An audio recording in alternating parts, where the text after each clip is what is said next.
Welcome to Positive Disintegration, a path to authenticity. In this episode, Chris and I are going to be discussing mental health for Mental Health Awareness Month, and a shout out to our good friends at SENG for asking us to do this episode. We're going to be talking about some difficult themes, so I'd like to start with a content warning. We talk about addiction, trauma and suicide, so please take care with this episode.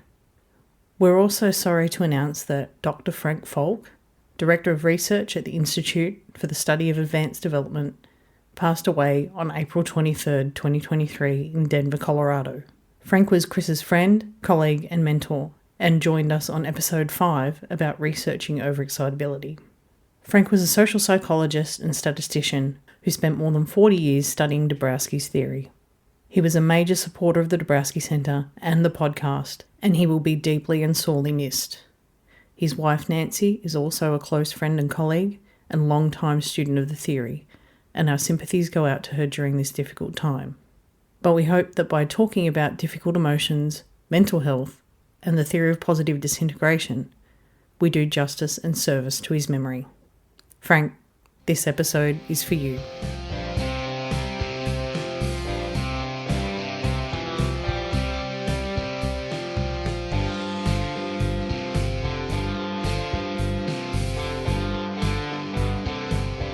Welcome to Positive Disintegration Podcast. I'm your host, Emma Nicholson, and with me is co-host, Dr. Chris Wells. G'day, Chris. G'day, Emma. How are you? I'm decidedly average this morning. My niece got married last night, which was a fantastic event, but poor old Auntie Emma forgot that she doesn't drink a whole lot these days and had decidedly too many beers. Yeah, for those of you who don't know Australianisms, you're about to get a whole heap of them. So obviously it was on the piss, as we say, was drinking. It was a good night. I then took a stack, which means I fell over into a garden bed. And so I've got one twisted knee. I'm hobbling around in a knee brace. And this morning I was feeling quite poorly and spent a little bit of the time, as we say, driving the porcelain bus. So I was a little bit ill, so was not feeling the best physically. Well, I'm sorry to hear that. Jeez. I hope that you can still have this conversation, but I mean, just saying that, I know that you can. And don't feel bad because I'm also feeling very average today. My mind is not where it usually is when we record because I have had a tough, 6 weeks at this point. Last month I got COVID for the first time and I was quite sick. Sicker than it surprised me how sick I was. I had a bad cough and just was having a hard time breathing at times. And I have asthma and I haven't had required an inhaler in years, so it was a lot. And then it's just as I was recovering and feeling well again from COVID, and my friend and mentor Frank Falk passed away. And so I'm not in a great place. I'm just still really struggling with that and yet this is real and this is how life is. So I still wanted to show up and have this conversation with you. Because that's kind of what we plan to talk about today, I guess. We don't have a guest on today. It's just Chris and I having a chat, but we wanted to put an episode together for Mental Health Month.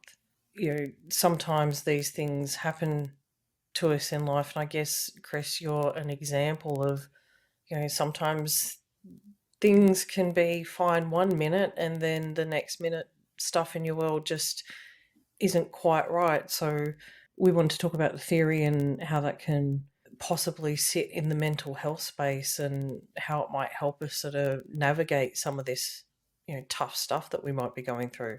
That's right. Although I have to say, as I was trying to prepare for this episode, I just kept thinking about my own experiences with mental health treatment and, the fact that I used to really see myself as mentally ill. And I've thought a lot about stigma.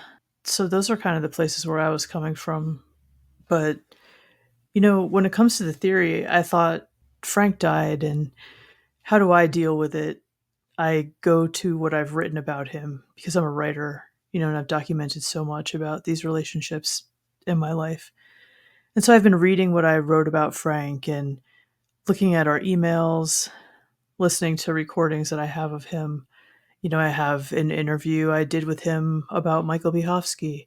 I have recorded sessions of the Dabrowski study group. I have recordings of conference presentations we did together. And what's been interesting is, when I first was getting to know Frank and his wife, Nancy, and Michael, I saw myself as mentally ill. When I met Frank and Nancy, I was still taking medication for bipolar disorder and ADHD and anxiety. I was still going to a psychiatrist. I had a completely different perspective of myself than I do now. And it really comes through in the writing with Frank that he was the one who sat down with me and really delved into the theory. And we would meet week after week after week at the Gifted Development Center here in Colorado and just sit down with Dabrowski's writings, with Michael's. We examined data. We really studied this together. That's what's on my mind when I'm thinking about mental health tonight, just my own experiences of it from a lot of different perspectives. There's so much to say about what's wrong with mental health treatment and like how hard it is to get the right help, to find the right framework to understand what's going on with yourself. And that is where this theory really shines compared to the typical understanding that's available for people, at least in my opinion. I agree. And one thing I wanted to, talk to you about in particular, because obviously you know the theory so well, and obviously you've gone through this experience of having it reframe how you see yourself. I think the first thing I wanted to dive into was what is it about the theory that Dabrowski says that people who are, struggling with this, what are the key aspects of the theory in particular that you found resonated with you, or were helpful as part of that reframing?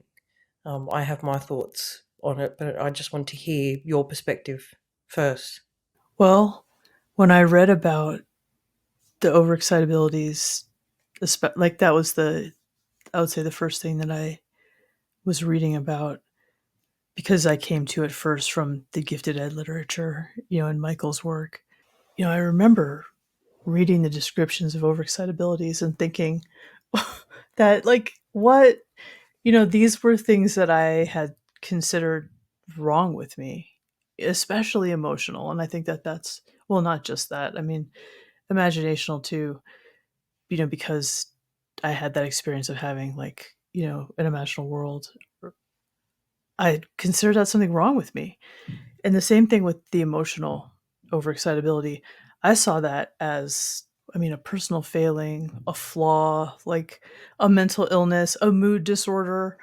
It had never occurred to me that there was anything positive about being so emotional like I am, or being so intellectual, because that's always been something that really sets me apart in a way that is isolating. I have felt like very few people in my life have ever related to how intellectual I am. And so, seeing these things reframed as positive was pretty mind blowing. But then there were the dynamisms. And I was like, what?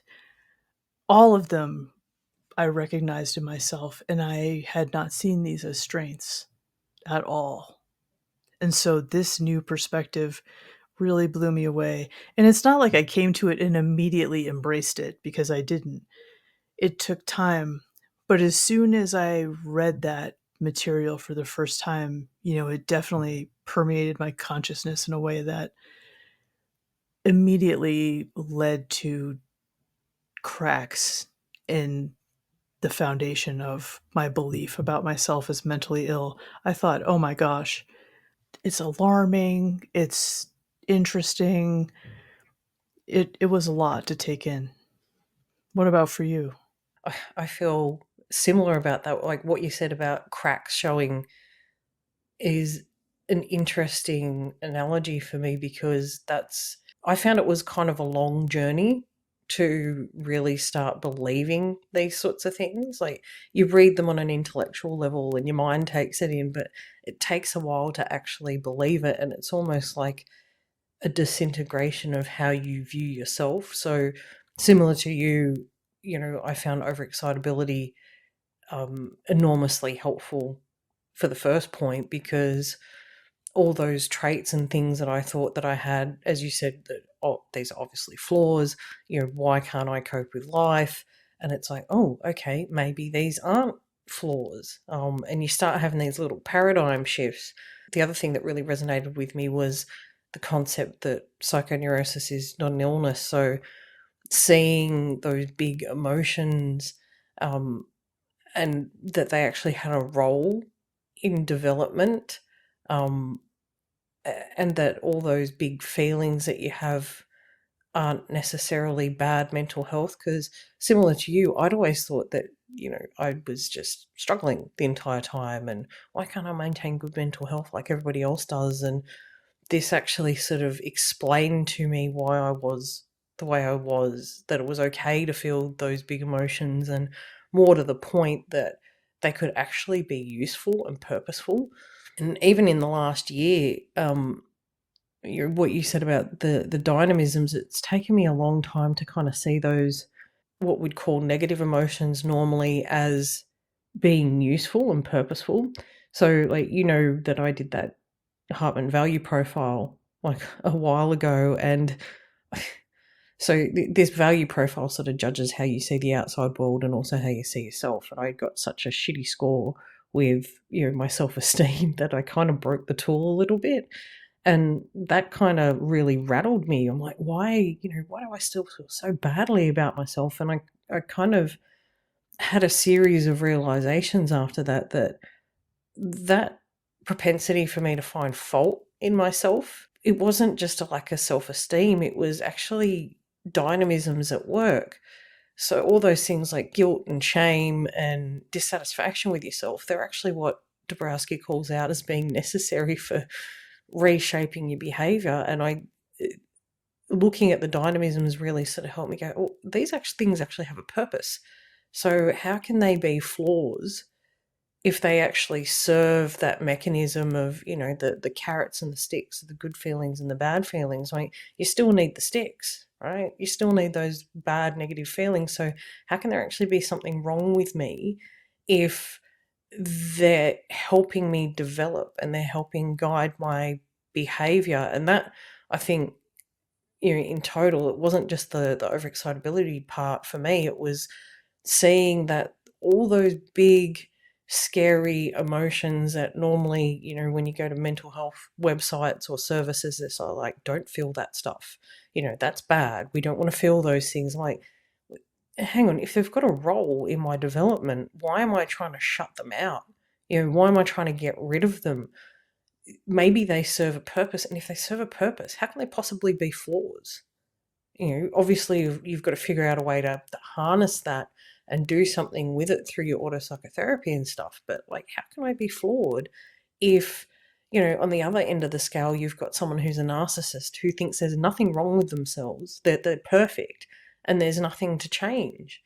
Like, clearly this stuff has a useful role, and maybe we shouldn't be stigmatizing it so much or trying to shut it out, like, because the minute you do that, you're really shutting out your own development. That took me quite a while to make that shift in thinking.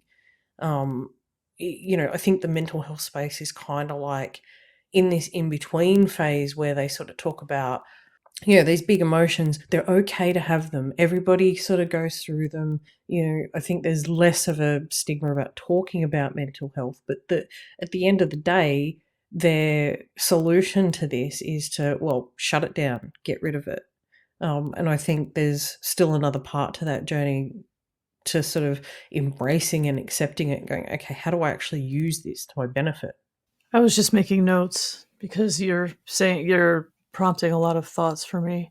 The first is that I think with the dynamisms in spontaneous multi-level disintegration, some of these dynamisms are very emotionally charged, like dissatisfaction with yourself. So let's use that one actually as a good example of what I was just thinking of. Like action and like developing your will, moving forward. All of those things are what have to happen. And that's what I saw you do after the Hartman Value Profile. You know, it was like a shock to see your results. And you could have just like kind of wallowed in that. You could have pushed back from it, ignored it. But I think the most important thing is like that when you face something about yourself that's hard, you know, taking action and making that vertical move out of it. Um like personally lately I've been like I'm writing a book right now. I mean, so are you. I think you'll find it interesting, listeners, to know that we're each writing a book right now. And Emma has a real it's interesting. I mean, you have a head start in the sense that you have a much higher word count than me right now of actual text for your manuscript. But I'm behind you because I have like this huge amount of writing that I've been trying to, you know, go through and write from. Like that's just my process.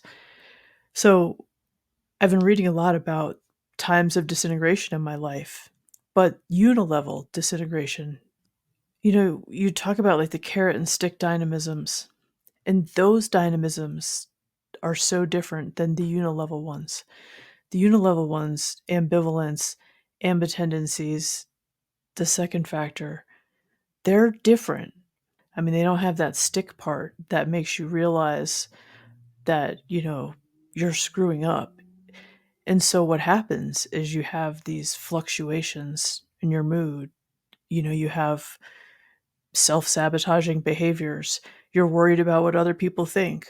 You're you know, you're worried about how you look or how you're presenting yourself to a degree that I mean is getting in your own way. I mean, unilevel disintegration can look a lot of different ways. It can also have multi-level elements present. And so when I look at my times of unilevel disintegration, I know that there are multi-level elements there too. And what's interesting to me now is that the worst times of my life, when I really saw myself as the sickest in terms of mental health, when when I was taking like 17 pills a day or whatever, you know, when I was like in and out of the hospital numerous times, those were times when the unilevel dynamisms weren't pushing me into growth like adequately. You know, I was making the same mistakes and I wasn't really facing who I was and what was going on. You know, I was kind of also going through trauma though. And so I think that that's important to note that, you know, all of the times of unilevel disintegration for me were also times of trauma. But ultimately, like the movement comes when you start taking action, when you take your development into your own hands.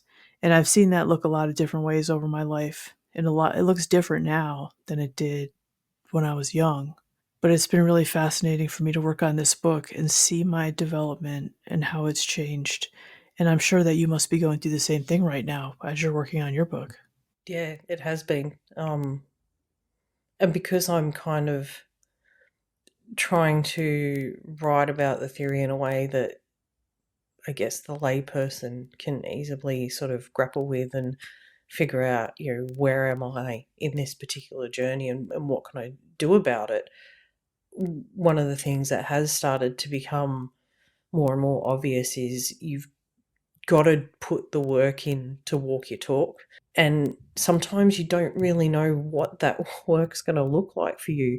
Because I remember, like, early on when we first met, I was kind of like, where is there actually a description of what you're supposed to do in autopsychotherapy? Like, why hasn't Dabrowski sort of said that? And eventually I sort of grappled with the realization that it's going to look different for everybody depending on what they're going through and what they respond to. And, you know, so for you, like, writing is a major tool. And for me as well, writing, going back and writing about my life and certain things has sort of helped get through realizations, but that's not going to work for everybody. Like, some people just don't like write, you know, so maybe journaling or whatever is not the answer.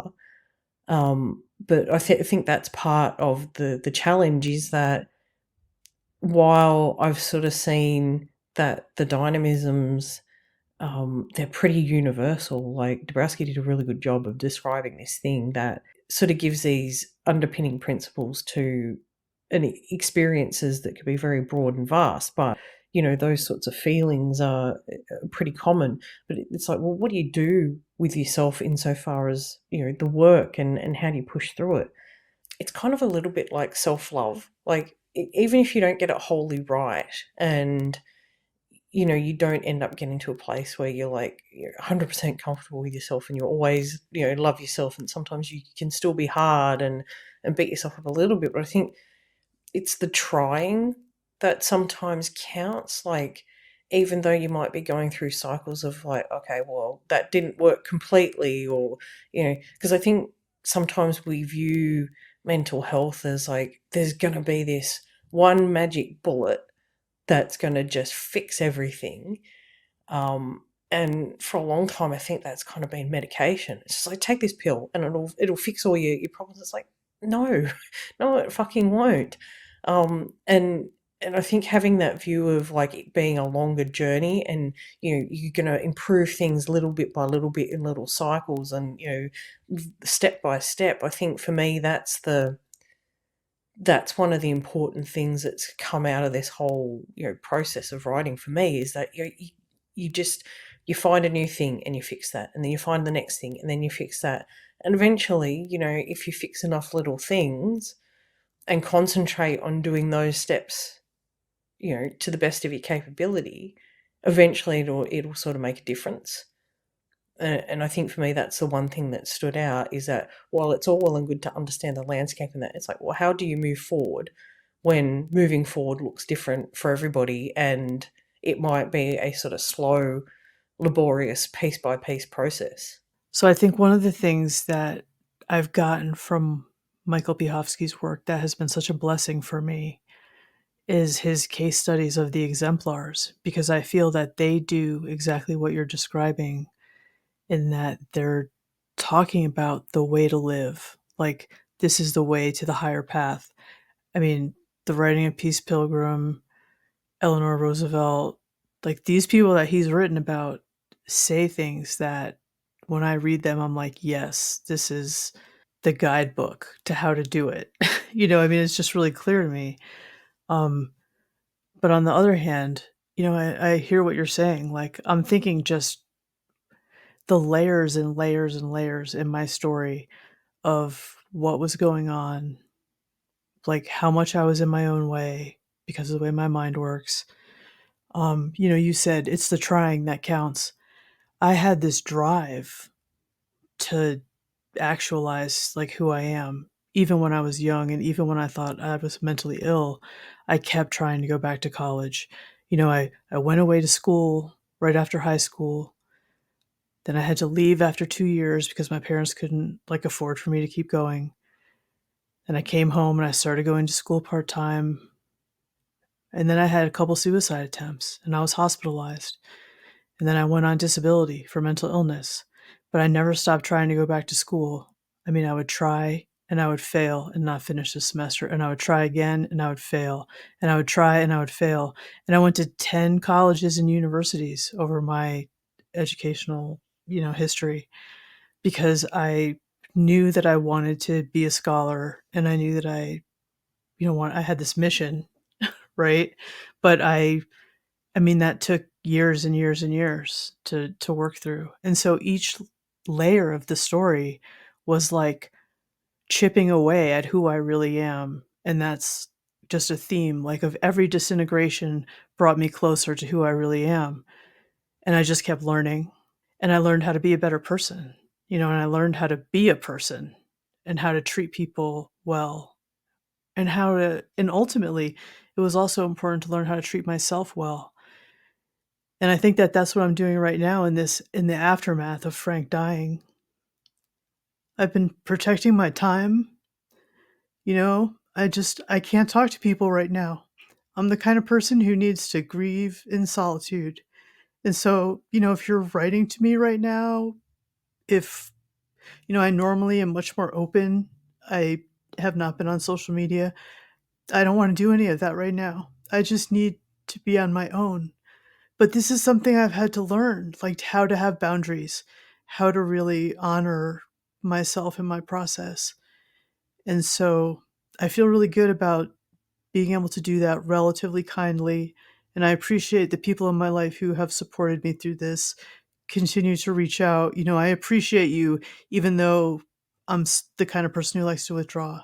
The other thing you said that I wanted to touch on is like the magic bullet of pills.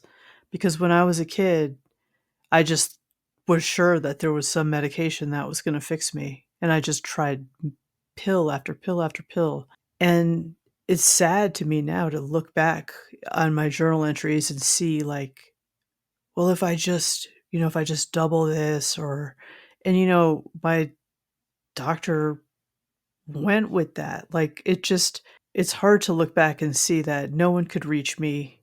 And I was so like defended against, being able to hear that I wasn't really mentally ill. There were actually clinicians who were like, you're not really mentally ill. Like you can get out of this by changing the way you're living, by changing the stories that you're telling about yourself. Like that's part of my problem was like, as long as I was telling myself I was severely mentally ill, I was going to be severely mentally ill. I had to learn a way out of that. And that's one of the things I got from Dabrowski's theory.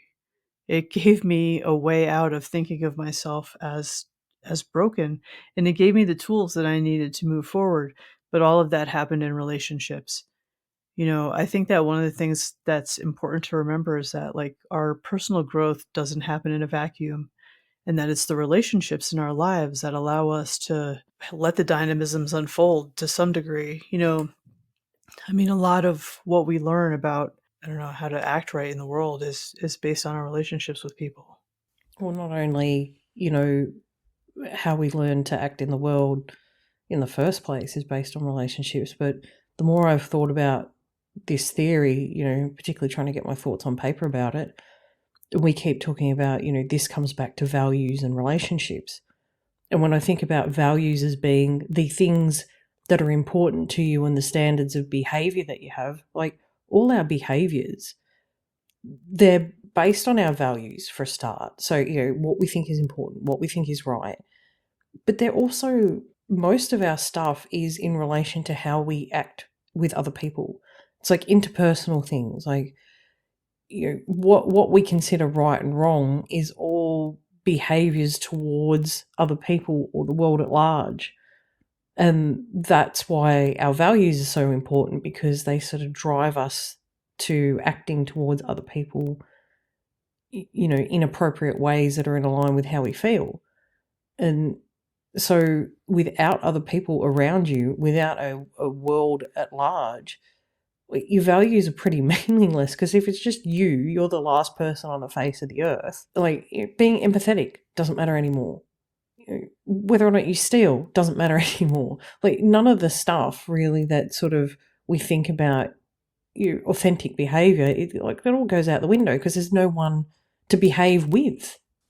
I think the other thing that I wanted to touch on, Chris, is what you were saying, with the, everything about the magic bullet and how you see yourself, whether or not you see yourself as mentally ill.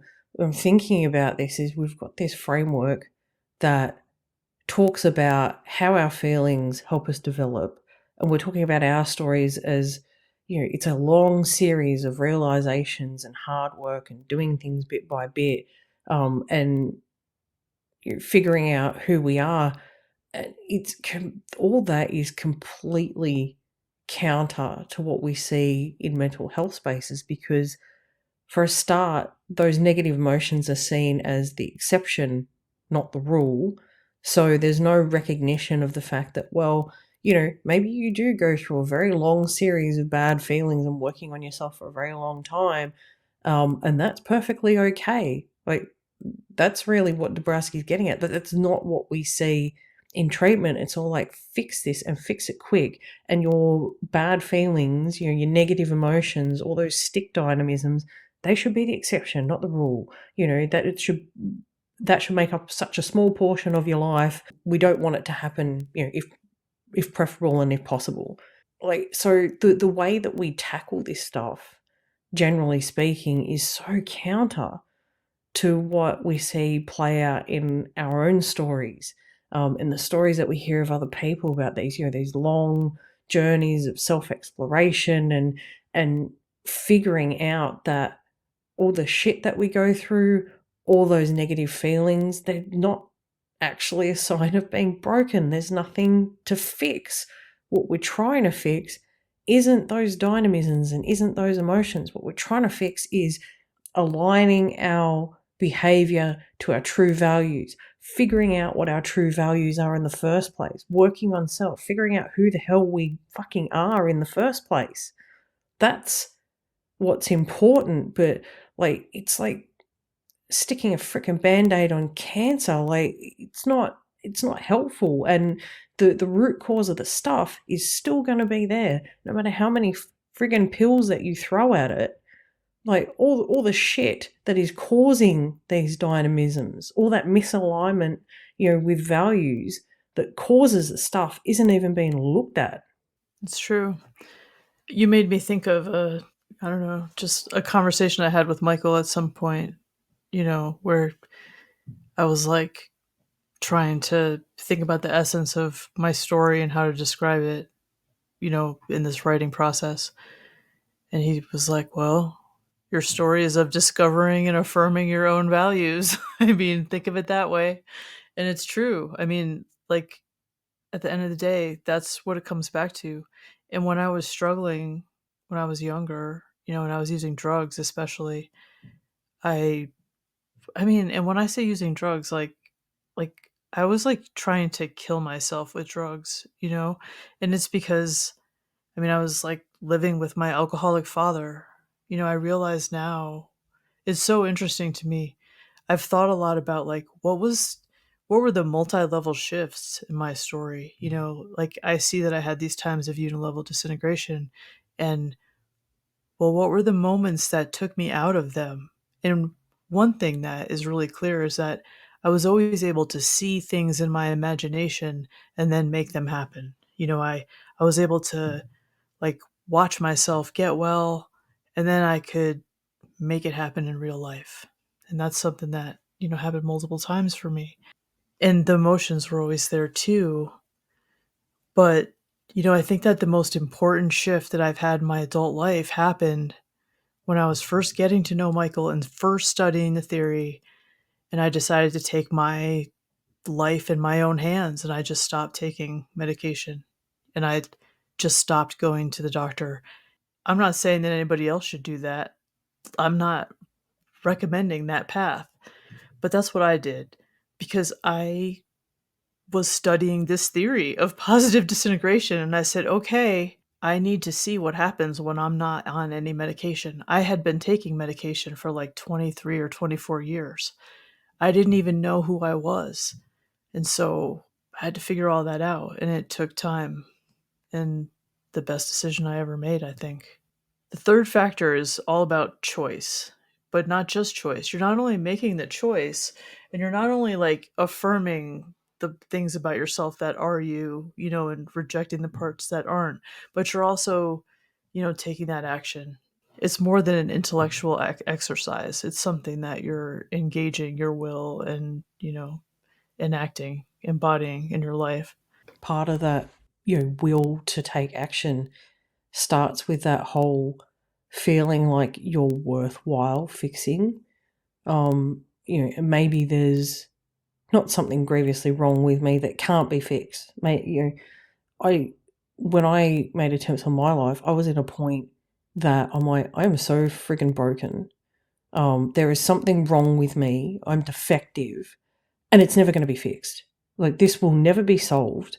I am just a waste of space. I'm an oxygen thief, and I don't deserve my place on this planet, which is a huge difference to how I think about myself now, which is that I don't see myself as broken, that the challenges and the negative feelings that I have are purposeful, but also that I'm worthwhile working on, and that working on myself in the right way using the theory can actually bear fruit and is useful.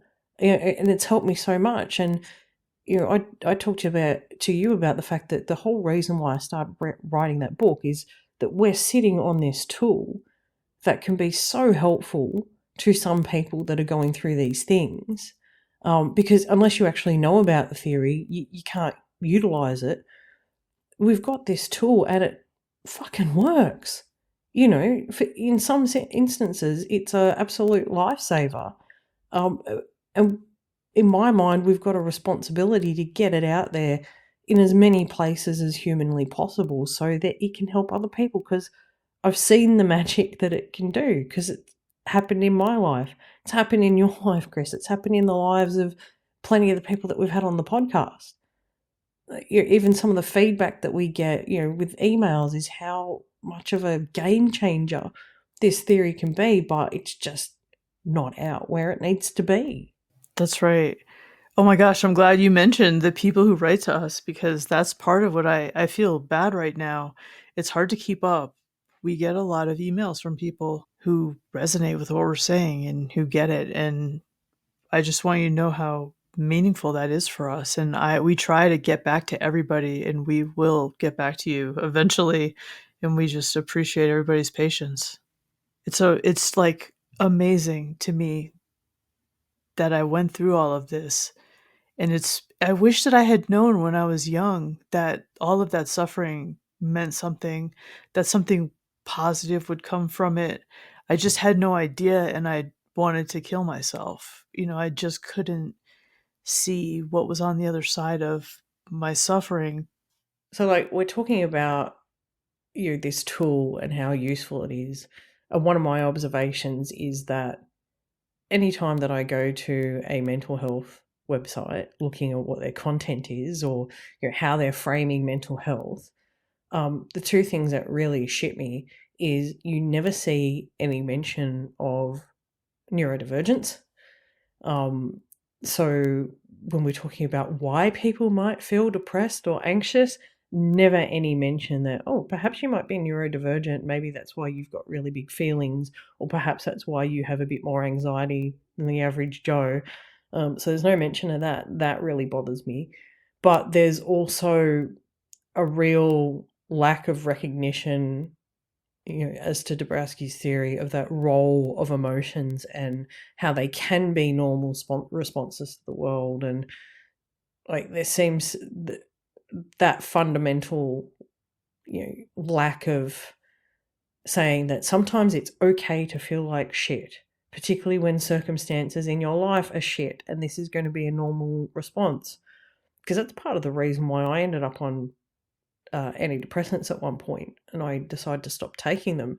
If they had just probed a little bit further before chucking me on pills, they would have understood that I was in such a shit situation with my home life that it's like, dude, you've got to leave.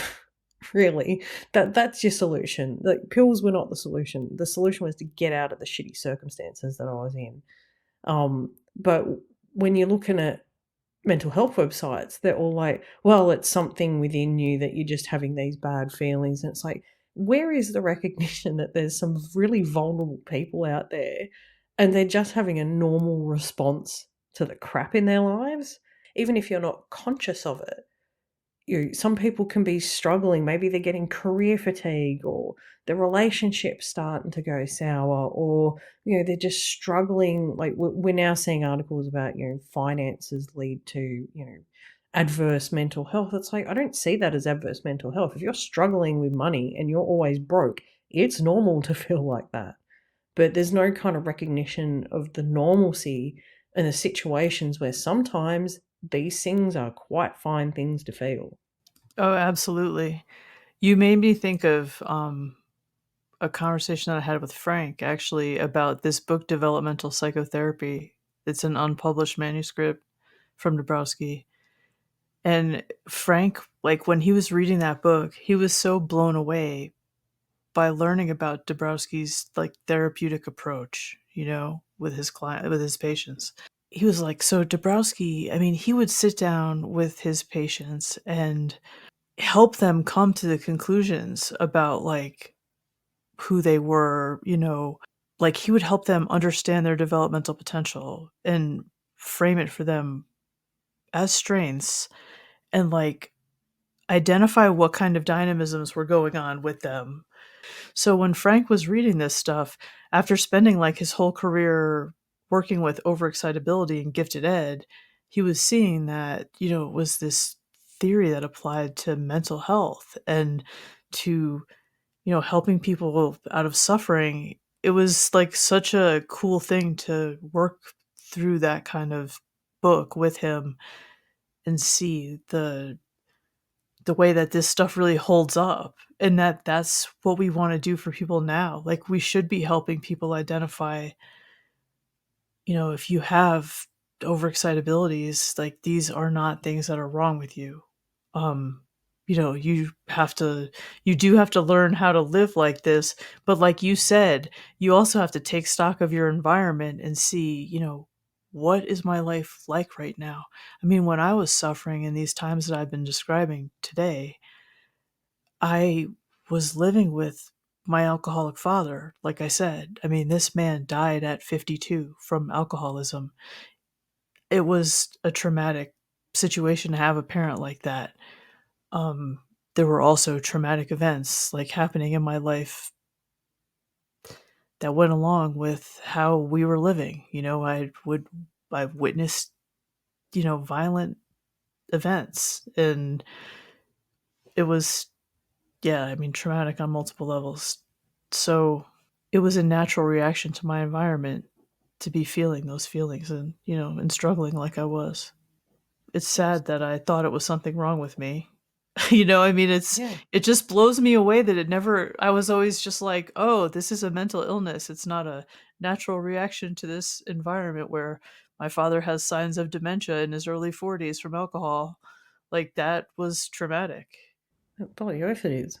And it's perfectly normal trauma response as well. Like, when I say normal, I mean like anyone else who was going through that probably would have had some of the same reactions. But this is the whole band-aid on cancer thing, right? It's like we're looking at the symptoms and, oh, you've got these bad feelings, let's kind of like deal with that. And sometimes when people go to therapy and that, people are trying to dig down to the underlying causes of this. But for people who aren't actually engaged with a professional and aren't going to therapy, maybe they can't afford it, or maybe they're a bit nervous about it.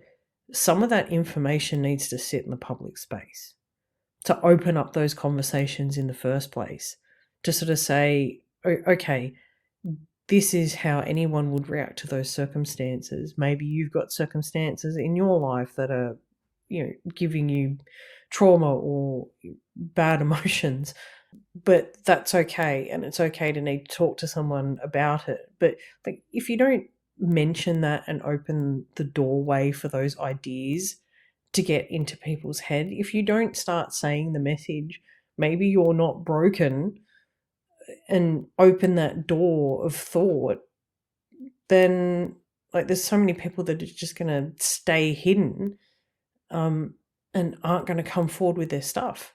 That's right. You have to just like crack that door so that somebody, can see that there's another way of looking at it. That's absolutely what happened to me. Last weekend, we had the Dabrowski study group, and Frank ran the study group. It was our first one without him for the first time since 2016. And so, we were talking a lot about him. It's so hard to, you know, it's hard for me to believe now, like the way that things unfolded, that I met, these people, and they had the impact that they had on me. But I remember, like, so I met Frank and Nancy, and Nancy, like, she was like, oh, you should, write a paper for the journal Advanced Development about the autoethnography you did, because I was telling them about this study that I did to figure out like what had gone. The research question for my autoethnography was, what went wrong with me? How did I go from gifted child to mental patient? I was trying to understand how I could be gifted and mentally ill. And so I'm describing it to them So she was like, well, you should write a paper about that. And I did. And I'll link it in the show notes. I wrote this paper, but when I was, so I submitted it, and that's how I met Michael. Like, so he wrote to me as an editor, and he offered to help me with this paper. He was like, this is pretty rough right now, but you have the story's good, and you did this work. So yeah, like, I'll help you. But I mean, I saw him as like so intimidating. I didn't want to work on the paper with him. I was like, oh my God, I don't want to, like, Michael Biehofsky. I mean, he thinks he's just going to tell me that it's overexcitability. Like, I knew that I was mentally ill. It's such a trip in retrospect to remember that. I was like, oh, I don't want this guy to like challenge my thinking. But that's exactly what he did. He was like, you're not like, I don't see your mental, I don't see your ADHD. I don't see your mental illness. Yeah, like he definitely just saw it as overexcitability and giftedness. But like there was a lot of truth to that. I mean, it turns out that there's not something wrong with me. I mean, I identify as neurodivergent. I don't know exactly what labels I would have, but I know that I'm atypical. But there's nothing wrong with me. No, but can you imagine having that conversation on a large scale? Like, if it was hard for you to take that message and shift your thinking that, oh, maybe I'm not broken, maybe this is not mental illness, doing that on a large scale is daunting, to say the least. To sort of try and like put this theory out and say to all sorts of people that are currently working in the mental health space, hey, here's a new way to think about things, but it might really break your head open and challenge the way that you're thinking about shit. I mean, that just seems like a monumental hurdle, because the way of thinking with the theory is so drastically different, and you are going to push those things that people are holding on to, these really, deep set beliefs, not just about how people see themselves, but how they view mental health, anxiety, depression as a whole. This is not an easy conversation to have on a broad scale, like let alone with one person. Yeah, absolutely. I mean, I think that that's what I'm hoping we'll be able to get across with the podcast. I know that there are practitioners who listen to it, and there are people who, I mean, I would say that I mean, we have a variety of listeners. We have a number of young listeners. We have older listeners. Like, Well, we do have a variety of listeners, but I mean, I think it's necessary that we start talking about this stuff, because if yeah, we just try and talk about it from a therapist's perspective, we're going to get pushback. And there's going to be people that don't want to work with the theory, and we can't just rely on people like who are in treatment to sort of take this theory to their therapist and go, here's something I want to discuss. Like, I found this new way of thinking. Can we talk about it? I think like we have to sort of attack this from as many angles as possible, even to sort of make an inroad, simply because it is so challenging to the way people are thinking, like, largely about stuff at the moment. I just hope that we can reach people. I never know how to talk about it the most effective way to reach the most people. I don't want to get. I realize that I have a tendency personally to be too in the weeds with details. It's because I have been trained to be a scholar. I mean, it's like this is my job, is to really be in the details about stuff. But I realize that that's not going to be my most effective way to bring the theory to the people, and that's who I want to bring it to. I mean, of course I want to do academic work, but at the end of the day, I want to reach you, listener, and help you get the most benefit out of this theory, whether you need it because you're struggling right now or because you're doing work with people and you want to help them with it.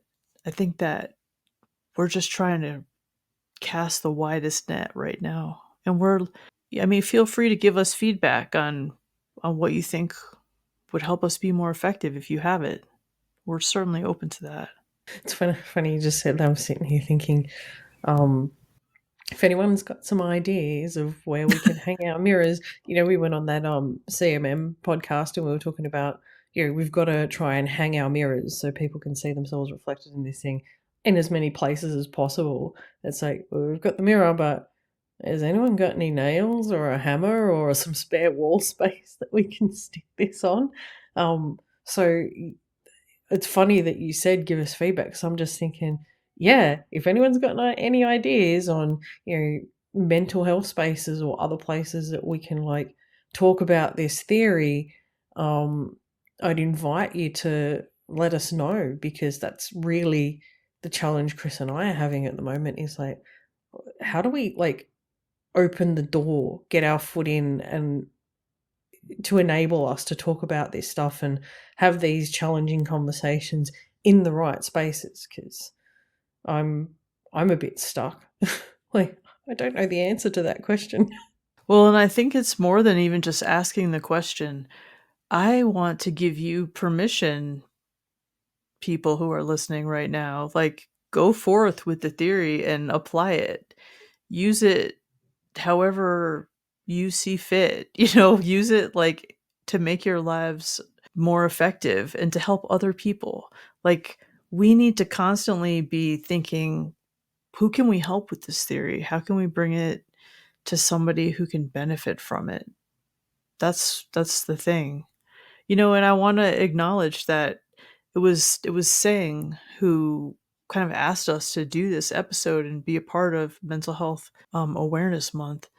I'm grateful, to Lynn Lim. She has, given us a chance to share with their audience, and I'm grateful because I know that gifted people are a majority of our listeners, and like, you know, people who work in this field, like, this is who we're probably reaching more than anybody else right now. But we need to go beyond that population. Like, this theory has such broad applicability beyond the gifted that it's really important that we just do the best we can to get the message out there, and we're not able to do it on our own. So thank you to everybody who, thank you to Abby. I'm so glad you mentioned Stories Lived, Stories Told is the podcast that we were recently on. And, we'll link to that in the show notes. It's so great to be able to reach new audiences and to have these chances for collaboration with other people who, have like similar aims and goals. And, I think a lot of us are just trying to, I really see like a generational shift right now when it comes to those of us who, are using like the language of neurodivergence. When I said earlier, like, God, I don't know what labels, I should apply to myself. I am comfortable with ADHD. Like, I don't see anything that's not like something I think is wrong with me anymore. But I certainly used to. I put in my dissertation that I had like cognitive deficits from ADHD, and I took it out, I think, before I submitted the final draft. But that's how I saw myself several years ago, as having something wrong with me. And so I know that when we're doing an episode like this, we're just trying to hold up a mirror to people. We're always trying to do that. We talk about that a lot. I'm glad that we did this episode. I feel a lot better. I'm grateful that I was able to talk about Frank. I really needed to do that. Frank was on episode 5 of the podcast talking about researching overexcitability. He was such a kind, gentle person. The day I founded the Dabrowski Center, he sent me a check. He supported me in every way. Like, I couldn't have asked for a better friend and mentor than Frank. I have been very blessed to have Frank and Michael as my mentors. I needed both of them. They're such different people. Frank was like so willing to get in the weeds with me. I could send him any thoughts. He was just there for me, and such a great person. Like, I just appreciated him so much, and I miss him already. So thanks for letting me talk about him too. That was beautiful. Thanks to you for being so open and talking about your stuff. And I know it's a really difficult time for you at the moment, and Frank was a lovely, beautiful human. So no doubt you're feeling his loss quite strongly. And for someone who feels things quite strongly anyway, that's saying something. But also thanks to our listeners for, being with us through what was, a difficult conversation at times. And I hope everybody's out there looking after yourself. And, Chris, it's an absolute pleasure and honour to be here as a friend to you and allow you the space to talk about this stuff. So thank you. Thanks to our listeners. It's been a great conversation. And I'm just going to challenge everybody out there. Do it for Frank, do it for Chris, do it for yourself. Whoever you need as your inspiration, go out there, share the message. As Chris said, work with the theory in whatever way is applicable to you, but share information as well. We sometimes talk about the fact that we never know who the theory is going to help.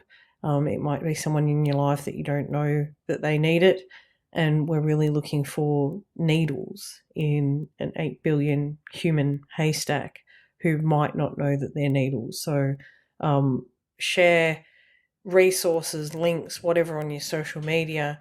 Talk about positive disintegration in as many spaces as you can, and share this wonderful tool that's clearly made such a difference through beautiful, loving humans in both of our lives, because you could be that beautiful, loving human that makes a difference in someone else's life. That was perfect. Thank you so much, Emma. I mean, I've so appreciated your friendship and support through all of this. And thank you, listeners. I mean, I always feel connected with you. And, Frank, he was like in the hospital at the end of his life, and he wasn't able to really read anymore, but he was listening to the podcast episodes, and it really was so heartwarming to know that he could do that. But yeah, he will be missed. It's been a pleasure as always. I mean, I didn't know that I was going to be able to do this, so thank you. And thank you. Thank you for sharing. Thank you for being here. And it is always a pleasure. And thank you, listeners. We always appreciate you too. The Positive Disintegration podcast is funded by the Dabrowski Centre. If you like what you've heard, please consider donating through the link in the show notes. And if you're listening to us on Apple or Spotify, give us a rating or leave a review. If you want to get in touch with us, you can email positivedisiintegration.pod@gmail.com or find us on Twitter or Instagram. And until next time, keep walking the path to your authentic self.